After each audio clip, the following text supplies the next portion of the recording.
Hello students, आज के lecture में हम पढ़ेंगे the related aggregates of national income. कुछ और कॉन्सेप्ट्स पढ़ेंगे उसके आगे। लास्ट क्लास में हमने देखा था कि national income at current price क्या होता है या national income at constant price क्या होता है। ठीक है, तो आज हम देखेंगे कि final goods and intermediate goods क्या होते हैं। Final goods and intermediate goods. तो जैसे कि हमने लास्ट लेक्चर में भी चीज पढ़ी थी कि नेशनल इनकम में सिर्फ फाइनल गुड्स को हम लेके जाते हैं, इंटरमीडिएट गुड्स को नहीं लेके जाते। तो ये फाइनल गुड्स होते क्या हैं? Final goods are those goods which are ultimately either consumed by the consumers और विच आर बीन यूज्ड और कंज्यूम्ड बाय द फर्म्स। तो यहां पर जो हम बात कर रहे हैं कंज्यूमर की, तो कंज्यूमर फाइनल गुड्स को यूज करता है कंजम्पशन पर्पस के लिए, which are also known as consumption goods. ठीक है, और जो फर्म यूज करती है फाइनल गुड्स को, they are use for the investment purpose, तो they are known as capital goods. ठीक है, now the consumption goods are those goods which are being ultimately consumed by the consumers for their personal use, consumption goods, and capital goods are those goods which are used by the firms for the production of further goods. अब land building, plant and machinery, ये सब क्या है? Furniture fixtures, ये आपके capital goods हैं क्योंकि ये फर्दर प्रोडक्शन के लिए यूज होती हैं मशीनरीज। तो कंजम्पशन गुड्स वो होते हैं जो कंज्यूमर डायरेक्टली कंज्यूम करता है, ठीक है, और जो आगे फर्दर यूज नहीं आती। अब सपोज अगर मैं बात करूं कि car purchase by house hold, तो हाउस होल्ड ने जो कार परचेज की थी वो कार उसने ली थी अपने पर्सनल यूज के लिए। ठीक है, if I say that the car purchase by taxi driver, क्योंकि वो उसने उसको टैक्सी की तरह परचेज यूज करेगा तो वो उसके लिए क्या बन जाएगी? Capital good. लेकिन दोनों ही केस में क्या है? फाइनल गुड, क्योंकि ये फाइनल पर्पस के लिए यूज हो रही है। अगर मैं बोलूं कि शुगर केन, अगर मैं बोलूं कि शुगर केन क्या है? गन्ना। तो sugarcane is a consumption good क्योंकि कंज्यूमर उसे डायरेक्टली कंज्यूम करेगा। लेकिन अगर मैं शुगर केन को कैपिटल गुड में लूं तो इसका कोई रेलिवेंस नहीं है, क्योंकि शुगर केन हम जनरली यूज करते हैं as a raw material to produce sugar. तो शुगर केन को हम यूज करेंगे इंटरमीडिएट गुड्स में, जो कि हम अभी देखेंगे। कंजम्पशन गुड्स वो हो गए जो कि आपकी डायरेक्टली कंजम्पशन के लिए है, एंड कैपिटल गुड्स हो गए which are use for further production of other goods. ठीक है, लेकिन दोनों किसका पार्ट है? आपकी फाइनल गुड्स का, right? Okay, then what is intermediate goods? Intermediate goods are those goods which are either used as a raw material, जो कि हम as a raw material use करते हैं, और can be use for resale purpose in the same year, कि resale के लिए हम उसे सेम ईयर में यूज करते हैं। तो spare parts of a machinery is also intermediate goods. Sugarcane which is use in a sugar industry for producing sugar is आपका इंटरमीडिएट गुड। या resale purpose in the same year, let suppose कि मैं आपको एक थोड़ा सा बड़ा अच्छा एग्जांपल देके समझाता हूं इसको। पहले तो ये कि फाइनल गुड जो है they stay out of the production boundary, क्योंकि तैयार फिनिश गुड्स हैं, they stay out of the production boundary. और इंटरमीडिएट गुड जो है वो प्रोडक्शन प्रोसेस में यूज होते हैं, तो they stay with in the production boundary. अब आप इसको देखेंगे। नाउ लेट्स से ए ने कार परचेज की, the A purchase the car, A purchase the car. तो ए के लिए वो कार क्या है? आपका फाइनल गुड। ठीक है, अब ए ने ये कार बेच दी डीलर को, ठीक है, और डीलर ने ये फर्दर कार बेच दी किसको? बी को। ठीक है, अब डीलर ने जो ए से कार परचेज की, तो डीलर के लिए वो क्या बन गई? Car intermediate good. ठीक है, और वो अगर फर्दर उसको बी को देगा, वो अगर फर्दर बी को देगा, तो कार की वैल्यू एक बार यहां नेशनल इनकम में काउंट होगी और एक बार कार की वैल्यू यहां नेशनल इनकम में काउंट होगी। तो भी एज वी नो दैट कि नेशनल इनकम किसी भी कमोडिटी की वैल्यू सिर्फ एक बार काउंट होती है, एक से ज्यादा बार काउंट नहीं होती। तो अगर हमने यहाँ कार की वैल्यू लेट सपोज 5 लाख थी और ये 5 लाख अगर हमने प्रोडक्शन मेथड के थ्रू अगर नेशनल इनकम में हमने रिकॉर्ड कर ली कार की वैल्यू 5 लाख, तो डीलर ने अगर ए से कार ली सपोज 4 लाख की और उसमें उसने कुछ अपना 50,000 का उसमें तामझाम करके डेंटिंग पॉलिशिंग करके 4.5 लाख की कार जो है वो अगर बी को बेच दी, तो ये 4 लाख की जो वैल्यू थी जो इसमें जुड़ी हुई है ये दोबारा नेशनल इनकम में नहीं जाएगी। क्यों नहीं जाएगी? क्योंकि इस कार की वैल्यू जब ऑलरेडी एक बार नेशनल इनकम में काउंट हो चुकी है तो दोबारा इस कार की वैल्यू नेशनल इनकम में काउंट नहीं होगी। तो लेकिन सिर्फ काउंट क्या होगा, ये 50,000, क्योंकि डीलर ने अपनी सर्विसेज दी थी और सर्विसेज रेंडर करने पे उसने 50,000 कमीशन कमाया था, तो सिर्फ उसकी सर्विसेज की फैक्टर इनकम के फॉर्म में उसकी सर्विसेज की वैल्यू नेशनल इनकम में जाएगी। ठीक है, तो हम यहां क्या समझाना चाह रहे थे कि किसी भी टाइप की जो रीसेल पर्पस के लिए यूज होती है सेम ईयर में, वो आपकी इंटरमीडिएट गुड ही काउंट होती है, वो आपकी फाइनल गुड काउंट नहीं होती। ठीक है, सेम वे में अगर मैं बोलूं कि ए ने कार परचेज की और कुछ टाइम बाद उसने वो कार अपने फ्रेंड, बी उसका फ्रेंड था, वो कार उसने अपने फ्रेंड को भेज दी, तो ए ने जब कार परचेज की थी तो वो नेशनल इनकम में जा चुकी है। बी ने अगर ए से कार परचेज की है तो वो दोबारा नेशनल इनकम में नहीं जाएगी, और ए ने अगर बी को कार बेची है तो वो क्या मानी जाएगी, सेकेंड हैंड गुड। और सेकेंड हैंड गुड जो है, सेकेंड हैंड कमोडिटी 1 साल बाद बेचे, 2 साल बाद बेचे, 3 साल बाद बेचे, सेकेंड हैंड कमोडिटीज को हम नेशनल इनकम में काउंट नहीं करते, क्योंकि जिस ईयर में कार परचेज हुई थी उस ईयर में उसकी वैल्यू नेशनल इनकम में जा चुकी है। तो साल 2 या 3 साल बाद सेकेंड हैंड गुड की वैल्यू दोबारा नेशनल इनकम में नहीं जाएगी। आई होप आपको ये चीजें थोड़ी क्लियर हो रही होंगी। तो फाइनल गुड की वैल्यू नेशनल इनकम में जाती है, सेकेंड हैंड या इंटरमीडिएट गुड्स की वैल्यू नेशनल इनकम में नहीं जाती। तो अगर मैं बोलूं ट्रैक्टर, तो ट्रैक्टर क्या हुआ हमारा, कैपिटल गुड, लेकिन किस कैटेगरी में, फाइनल गुड की कैटेगरी में। तो tractor is a final good. लेकिन ट्रैक्टर को चलाने के लिए जो हमें डीजल लगता है, ट्रैक्टर को चलाने के लिए जो डीजल लगता है as a kind of a raw material, तो intermediate goods are those good which are used as a raw material और resale purpose in the same year. तो डीजल क्या काम क्या है कि ट्रैक्टर को की एक्टिविटी को पूरा करने के लिए as a intermediate good, as a raw material काम कर रहा है, तो ये क्या बन जाएगा आपका इंटरमीडिएट गुड। ठीक है, अब अगर मैं बात करूं स्कूल में, स्कूल फर्नीचर, स्कूल चेयर्स या स्कूल का व्हाइट बोर्ड, ठीक है, या इलेक्ट्रिसिटी फिटिंग्स की बात करें, तो ये सब क्या है, ये आपकी फाइनल गुड है, क्योंकि ये आपकी इन्वेस्टमेंट की तरह फिक्स्ड लगी हुई हैं। ठीक है, लेकिन ये फर्दर आगे फ्यूचर में भी प्रोडक्टिव एक्टिविटी करने के लिए फर्दर गुड्स प्रोड्यूस करेंगे, या फर्दर गुड्स की जगह हम यूज करते थे ह्यूमन कैपिटल प्रोड्यूस करेंगे आने वाले टाइम के साथ साथ।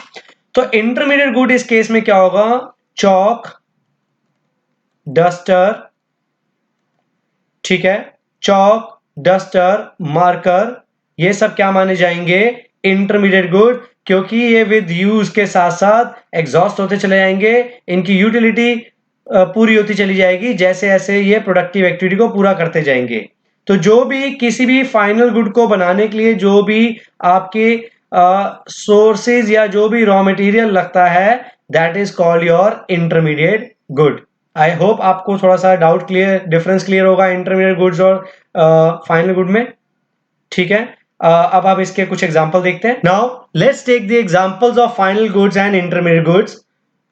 Car purchased by household is a final good, क्योंकि कार जो है हाउस होल्ड अपने पर्पस के लिए परचेज कर रहा है। Similarly car purchase by dealer, अब कार जो डीलर परचेज कर रहे हैं, जो हमने एग्जांपल देखा था कि ए से डीलर ने कार परचेज की और उसे फर्दर बी को भेज दी, तो इसमें डीलर के पास जो कार थी वो क्या थी, इंटरमीडिएट गुड, जो आगे वो फाइनल बी को बेचेगा। ठीक है, ऑफिस फर्नीचर, अब ऑफिस फर्नीचर फाइनल गुड है क्योंकि ये फाइनल इन्वेस्टमेंट के लिए यूज हो रहा है, it's a kind of a capital good. लेकिन वहां जो ऑफिस में स्टेशनरी यूज हो रही है that is a intermediate good, क्योंकि विद यूजेज वो एग्जॉस्ट होती चली जाएगी, खत्म हो जाएगी प्रोडक्टिव पर्पज को पूरा करने के लिए।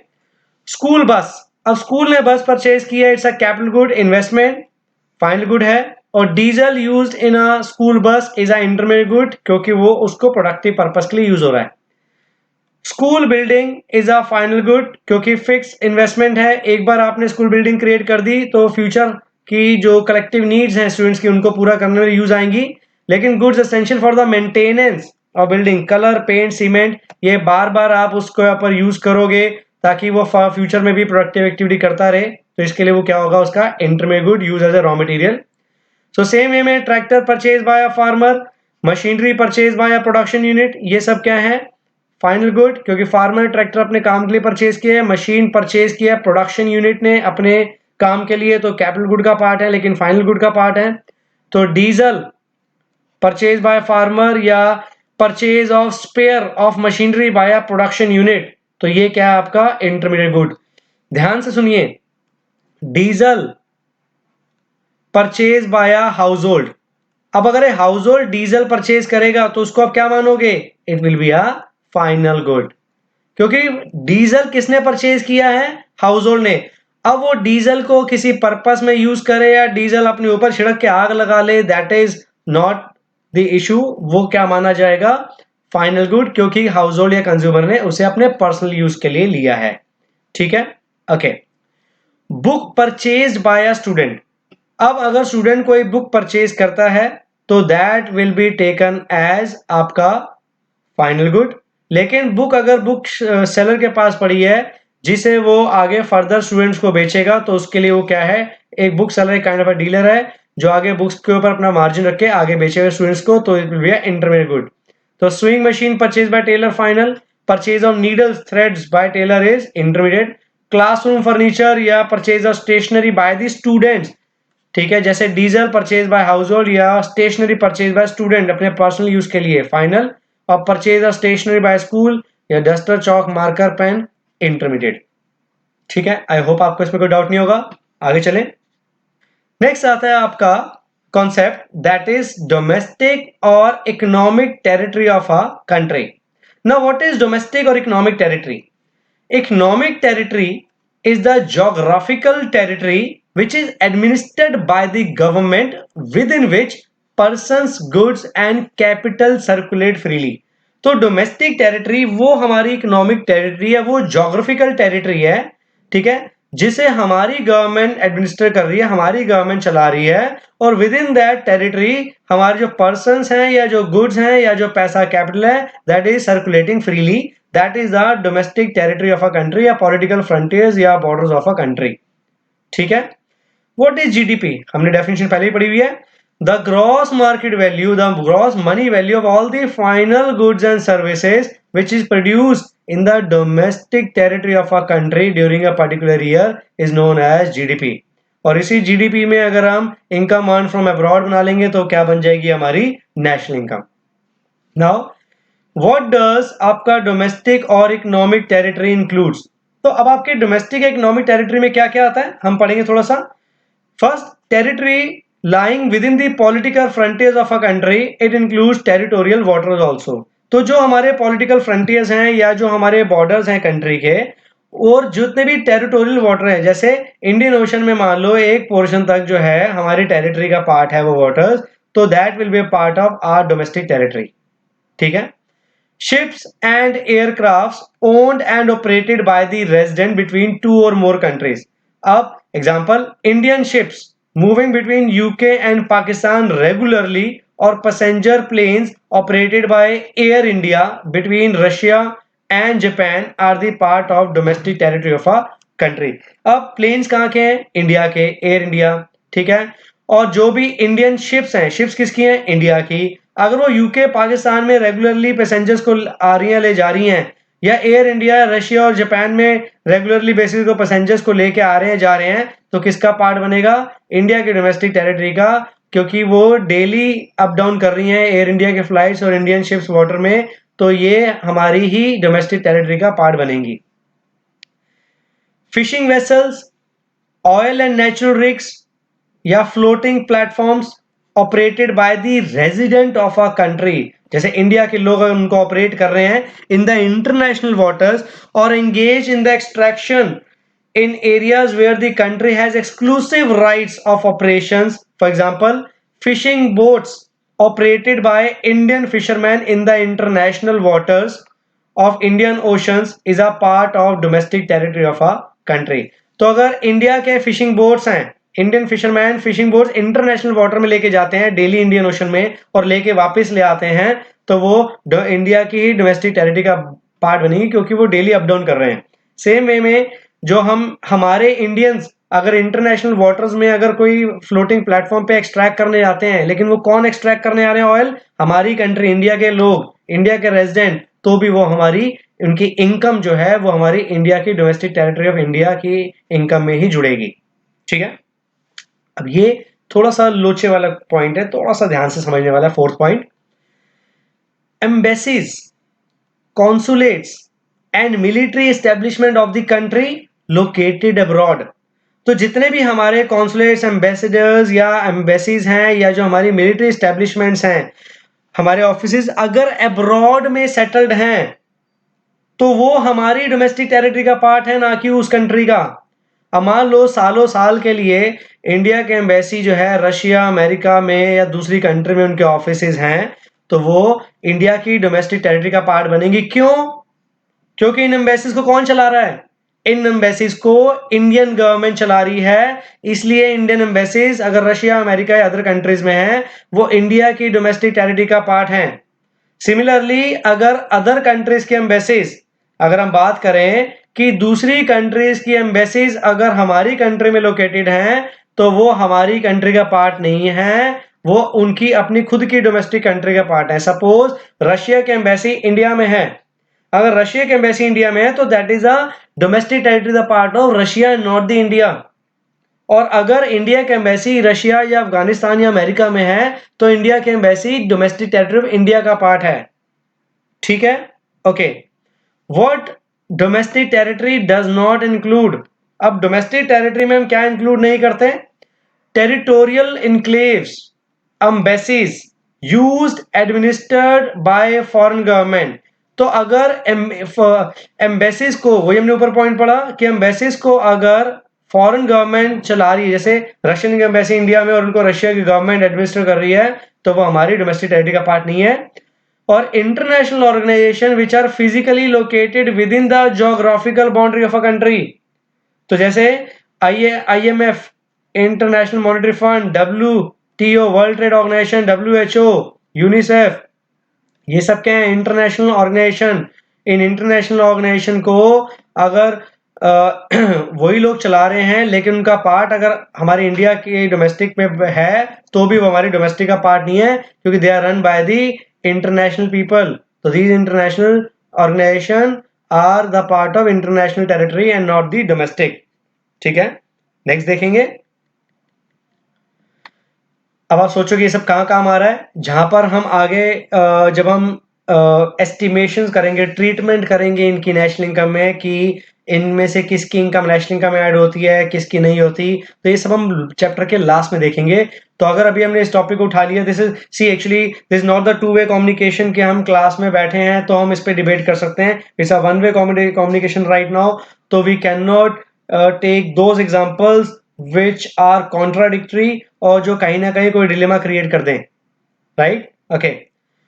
Normal resident of a country, what is the term known as normal resident? तो normal resident of a particular country can be defined as such persons who ordinarily reside in that country where their center of economic interest lies. तो यहाँ पे term normal resident is a detail comprehensive term and it includes both individual and institution. अगर मैं बोलूं कि A is working in US, in a US company located in US, और if the State Bank of India के offices are located in US, तो एक ही बात है. तो इंडिविजुअल पर्सन या स्टेट बैंक इंस्टीट्यूशन, दोनों को हम क्या मान के चलते हैं? Normal resident. ठीक है, तो normal resident includes both nationals and foreigners residing in a country. तो जितने भी जो नेशनल्स हैं, जैसे इंडिया में पैदा हुआ और इंडिया में रह रहा है नेशनल, या कोई दूसरी कंट्री का पर्सन हमारी कंट्री में आके रह रहा है सालों साल, तो वो हमारी कंट्री का नॉर्मल रेजिडेंट माना जाएगा। Besides Indians living abroad will also be regarded as normal resident of India if their economic interest lies in India। अगर कोई इंडियन फॉरेन कंट्री में रह रहा है लेकिन उसकी सारी इनकम जनरेशन और इनकम स्पेंडिंग इंडिया में हो रही है, तो वो इंडिया का ही पार्ट माना जाएगा, ना कि दूसरी कंट्री का। तो 10 नॉर्मल रेजिडेंट को 3 पार्ट्स में हमने बांटा है। Nationals of a country residing in the country of which they are national such as Indian living in India, nationals of a country living abroad temporarily but their interest lies in the country of which they are national such as Indians living temporarily in foreign country। अगर मैं India में रह रहा हूं तो मैं India का normal resident हूं। मैं इंडिया से यूएस चला गया, यूएस रह रहा हूं और यूएस रहता हूं, लेकिन मेरा इनकम जनरेशन या इनकम स्पेंडिंग इंडिया में हो रही है, तो भी मैं इंडिया का नॉर्मल रेजिडेंट हूं। लेकिन अगर मैं यूएस में रह रहा हूं और वहीं इनकम जनरेट करके वहीं टैक्सेस पे कर रहा हूं, और 1 साल के बाद 2 साल के बाद अगर इंडिया पैसा भेजता हूं, तो I will be treated as NRI, non resident Indian. तो मेरी इनकम जो भी वहां से इंडिया में आएगी वो रेमिटेंसेस की फॉर्म में आएगी, ट्रांसफर पेमेंट की फॉर्म में आएगी, क्योंकि मैं पैसा जनरेट कहां कर रहा हूं, यूएस में। मैं टैक्सेस कहां पे कर रहा हूं, यूएस में। तो मेरी इनकम किसका पार्ट है, यूएस की। और वहां से अगर मैं अपने कुछ इनकम या प्रॉफिट का पार्ट कुछ इंडिया में भेजता हूं, तो इंडिया में एक तरह से मैं ग्रांट्स भेज रहा हूं, रेमिटेंसेस भेज रहा हूं, ट्रांसफर पेमेंट भेज रहा हूं। तो वो इंडिया की डोमेस्टिक में इंक्लूड नहीं होगी, इंडिया की नेशनल में इंक्लूड क्यों नहीं होगी? क्योंकि हमने पहले लेक्चर में क्या पढ़ा था कि नेशनल इनकम में क्या इंक्लूड होता है, factor income and not the transfer payments. ठीक है, okay. Third point, foreigners living in domestic territory of a country and having their interest within the country। तो अगर कोई दूसरी कंट्री का फॉरेनर हमारी कंट्री में आके रहता है और वो उसके सारे इंटरेस्ट, स्पेंडिंग, जनरेशन, इनकम सब हमारी कंट्री में होता है, तो वो हमारी डोमेस्टिक टेरिटरी का पार्ट है। He will be known as normal resident of India. ठीक है, तो ये जितना भी मैं आपको पढ़ा रहा हूं ये सिर्फ आपकी रीडिंग के लिए है, इसमें आपको बहुत ज्यादा दिमाग नहीं लगाना, just for your knowledge purpose आपको पता होना चाहिए। तो hence we can conclude that citizenship is not the necessary to include a person's income in the calculation of national income। Residentship is sufficient for that। A person is said to be normal resident। ध्यान से सुनना, ये point बहुत जबरदस्त है और यही आपका सबसे मेन पॉइंट है, ट्रिपल स्टार लगा रहा हूं, वेरी वेरी इंपॉर्टेंट। तो a person is said to be normal resident of a country. एक पर्सन किसी भी कंट्री का नॉर्मल रेजिडेंट कब बनता है? अगर वो 2 कंडीशंस को फुलफिल कर ले। कौन सी? ही और she must reside in that country for more than 1 year or his or her center of economic interest must lie in that country। तो 2 कंडीशंस क्या हैं कि he or she must reside in the country for more than 1 year, यानी 365 दिन या उससे ज्यादा person एक कंट्री में रह रहा हो और उसी कंट्री में उसके सारे इकोनॉमिक इंटरेस्ट हो। तो अगर अगर इंडियन यूके में रह रहा है और उसे 365 डेज से ऊपर हो जाते हैं और उसकी इनकम जनरेशन और इनकम स्पेंडिंग यूके में हो रही है, तो वो यूके का नॉर्मल रेजिडेंट है, ना कि इंडिया का। ठीक है, सेम वे में अगर यूके या किसी और कंट्री का पर्सन इंडिया में रहता है और उसे 1 साल से ऊपर हो जाता है और उसके इकोनॉमिक इंटरेस्ट इंडिया में होते हैं, तो वो इंडिया का नॉर्मल रेजिडेंट है, ना कि यूके का। तो normal resident of a country के एग्जांपल क्या है? Indian living in India, Indian going abroad as a tourist, सिर्फ घूम के वापस आ गए। Foreigner permanently settle in India, बेचारे इंडिया में रह गए हमेशा के लिए। Indians working in Indian embassy situated in abroad. Indian embassy कहां पे है? सपोज यूएसए में, और इंडियन काम कर रहे हैं यूएसए में। अगर इंडियन कंपनी में काम कर रहे होते अब्रॉड में, तो इंडियन की इनकम उस अब्रॉड की इनकम में जुड़ती। लेकिन इंडियन बेचारे कहां काम कर रहे हैं? इंडिया के एम्बेसी में। हमने ऊपर क्या पढ़ा था? इंडियन एम्बेसी किसका पार्ट है? इंडिया के डोमेस्टिक टेरिटरी का। तो इंडिया के डोमेस्टिक टेरिटरी में अगर कोई काम करेगा, चाहे वो फॉरेनर ही क्यों ना हो या इंडियन ही क्यों ना हो, वो किसका पार्ट माना जाएगा? इंडिया की नॉर्मल रेजिडेंट माना जाएगा। तो सेम वे में Indians working in international organisation situated in India, अगर इंडिया में वे इंटरनेशनल ऑर्गेनाइजेशन में इंडियन काम कर रहा है तो वो इंडिया का नॉर्मल रेजिडेंट क्यों है? क्योंकि वो फॉरेन की एम्बेसी में काम नहीं कर रहा। अगर फॉरेन की एम्बेसी में काम करता तो फॉरेन की कंट्री का नॉर्मल रेजिडेंट होता। वो कहाँ काम कर रहा है? इंटरनेशनल ऑर्गेनाइजेशन में। और इंटरनेशनल ऑर्गेनाइजेशन हमने क्या पढ़ा था? International organisation is like a institution, जो जिस कंट्री में होगा उसी कंट्री के डोमेस्टिक का पार्ट माना जाएगा। तो अगर इंडियन किसी इंटरनेशनल ऑर्गेनाइजेशन में काम कर रहा है तो वो इंडिया की डोमेस्टिक टेरिटरी का पार्ट है, इसलिए वो इंडियन नॉर्मल रेजिडेंट माना जाएगा इंडिया का। और non resident of a country कौन हुए? Foreign tourist.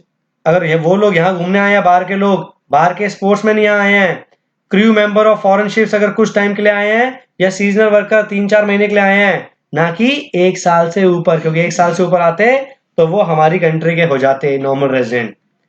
तो ऐसे ही आपको कुछ और एग्जांपल दिए हुए हैं। Official diplomats of foreign arm forces, employees of international organisation, foreigners who are the employees of non resident, seasonal worker, ये सब। तो ये आप नहीं भी पढ़ोगे चलेगा। तो मेन कंडीशंस आपको नॉर्मल रेजिडेंट की क्या पता होनी चाहिए कि किसी भी कंट्री में 1 साल से ज्यादा रह रहे हैं और उसके इकोनॉमिक इंटरेस्ट उसी कंट्री में लाई करेंगे तो वो उस कंट्री का नॉर्मल रेजिडेंट माना जाएगा। राइट, आई होप आपको यहाँ तक क्लियर हो गया होगा टॉपिक। तो kindly go through this lecture very carefully, क्योंकि ये सब चीज जुड़ते जुड़ते आगे आपके टॉपिक का पार्ट बनती चली जाएंगी। तो these are kind of a concepts और aggregates of national income. Right, तो बाकी का topic we will continue in the next lecture. Thank you so much.